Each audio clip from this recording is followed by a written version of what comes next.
Olá, boa noite a todos. Em virtude de algumas atividades fora do domicílio nesta semana, atrasamos um pouco a gravação na sequência do comentário de Emmanuel ao Evangelho de Mateus. E hoje, retornando, né, a estas gravações, iremos comentar o item 72, na presença do Cristo. É segmento natural do versículo anterior, 5,17, né? Quando ele disse, não pensei que ia destruir a lei ou os profetas. Neste tema 72, o nosso querido mentor Emmanuel, ele faz uma aplicação espiritual bem interessante, né? Porque a sequência do versículo é esse, 5,18, quando ele nos diz o seguinte, né? Pois, amém, vos digo, até que passe o céu e a terra, não passará um iota ou um traço da lei até que tudo se realize. Então, naquela presença do Cristo, né, quando ele afirmou que não passaria, né, que ele não veio destruir a lei ou os profetas, sim, mas que ele veio cumprir, veio trazer iluminação exatamente para que todos nós pudéssemos assim compreendermos os seus ensinos, e isto para todas as épocas. Bom, vamos aqui a um apanhado geral sobre este versículo, né?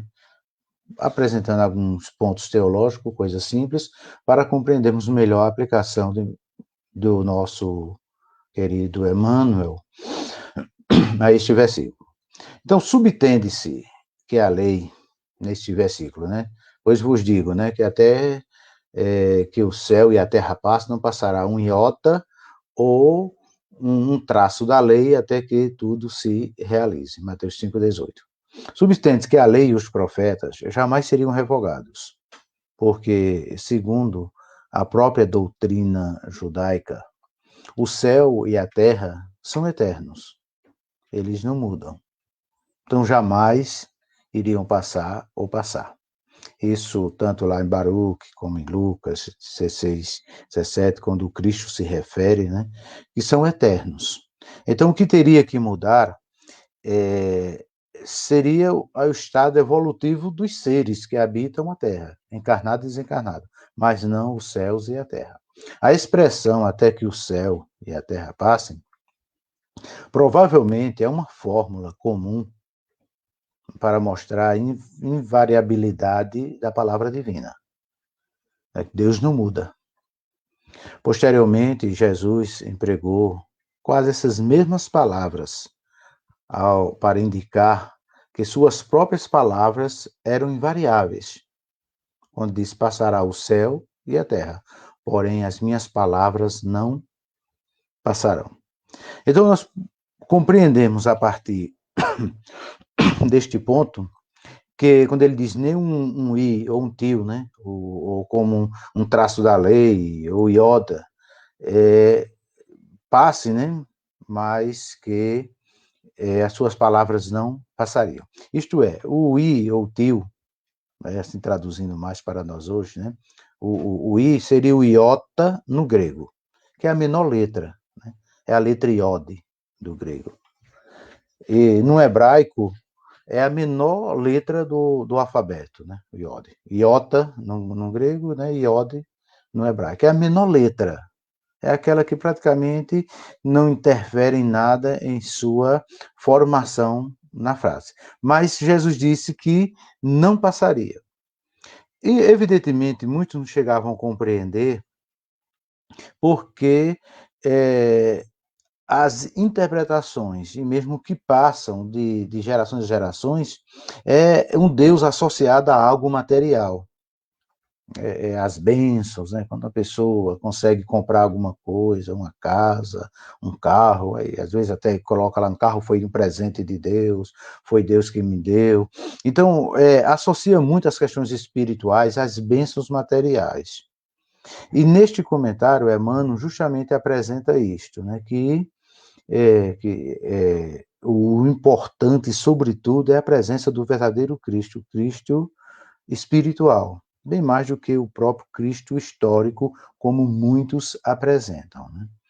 Isso da seguinte maneira: desde quando Cristo ele pronunciou estas palavras, muitas coisas mudaram. Isso podemos enumerar algumas. E ele assim falou também para os seus discípulos, né? Disse que tinha muitas coisas para falar, lá no Evangelho de João, quando ele disse: eu tenho muitas coisas para vos dizer, mas vocês não podem suportar agora. Não poderiam compreender para o momento atual. Então, aí vem ao nosso entendimento que muitas coisas estariam para acontecer. E realmente, na questão material, desde estas palavras do Cristo, há 2000 anos atrás, muitas coisas mudaram. E mudaram para melhor, né? Nós vamos acompanhar desde há 2000 anos atrás o quanto o nosso planeta evoluiu nas questões de saúde, nas questões de tratamentos para com o próximo. Muitas coisas foram vencidas, muitas tecnologias foram descobertas, as ligações entre os continentes se tornaram bem mais simples. Descobertas de medicamentos para doenças que antes eram incuráveis, as relações entre nações, que paulatinamente têm melhorado, e especificamente nesses últimos anos, né, nesses últimos 2 séculos, muitas coisas avançaram para melhor. Isso é inegável. Hoje nós temos melhores qualidades de vida, hoje nós temos muitos direitos reconhecidos, direito das mulheres, direito das crianças. Mesmo aqueles países mais fechados, em que não liberam notícias, né? Mesmo assim, muitas coisas avançaram. Então, nós compreendemos que o Cristo aqui estava falando de outro ponto, estava falando de uma aplicação espiritual bem mais profunda. Vamos à primeira frase de Emmanuel, quando ele nos apresenta o seguinte: entretanto, os vencidos da angústia aglomeram-se na terra de hoje como chameavam na terra de ontem. Então, existem dores, existem sofrimentos, mesmo apesar de todo o avanço, que como enxameavam a terra naquele período em que Cristo mencionou estas palavras, né, há 2000 anos atrás, de igual modo apresentam-se hoje. Então, existem essas dores, nós poderíamos dizer assim, que são dores da alma, são dores do espírito, e que todos esses benefícios não têm trazido tantas soluções para os que sofrem no corpo as dores da alma. E assim continua o nosso querido Emmanuel.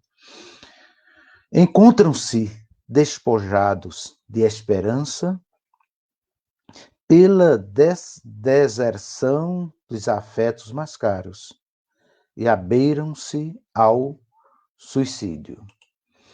É inegável esses fatos de que Emmanuel nos apresentou. Isso Emmanuel, evidentemente, falou bem uns 60 anos atrás, quando ainda passou essa psicografia para Chico Xavier, mas acontece que hoje é exatamente, né? Vocês já imaginaram a angústia e as dores que passamos nesse momento de pandemia?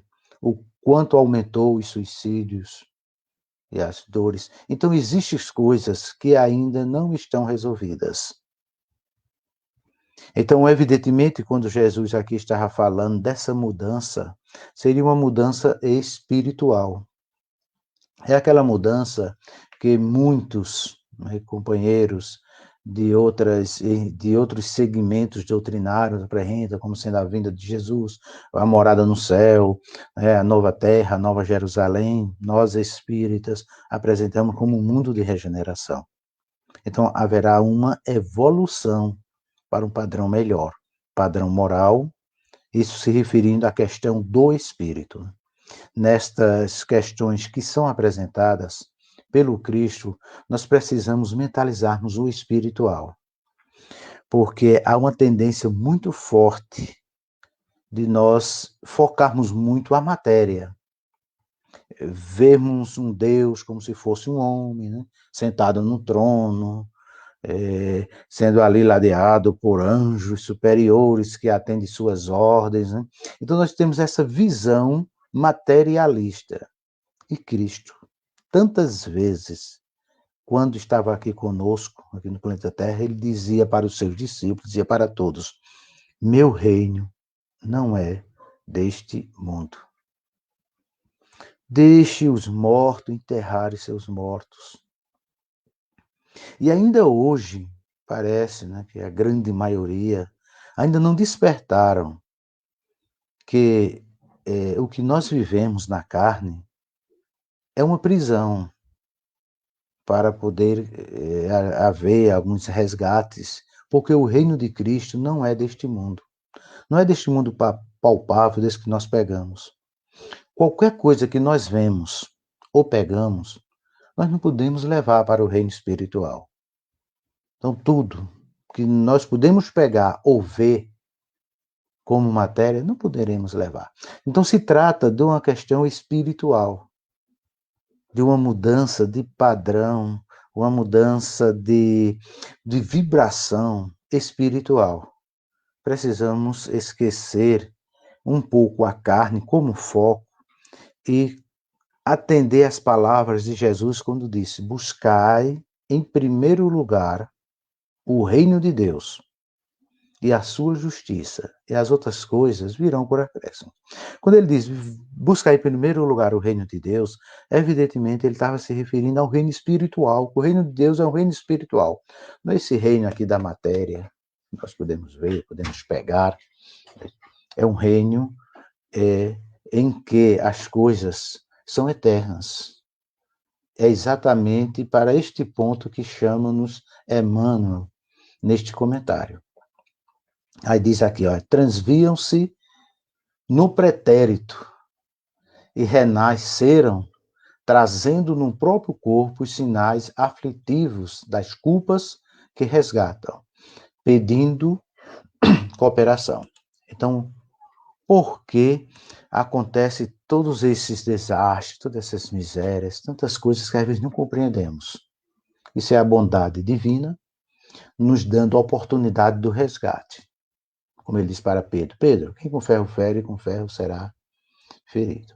Então, muitos dos espíritos encarnados no momento são aqueles também que viveram no passado e cometeram muitas coisas astrosas. Então, agora retornam, estão retornando em muitas épocas, muitas décadas, para os seus devidos acertos. E assim poder ir progredindo através do aprendizado espiritual. E concluindo, queridos, temos aqui companheiros da Terra.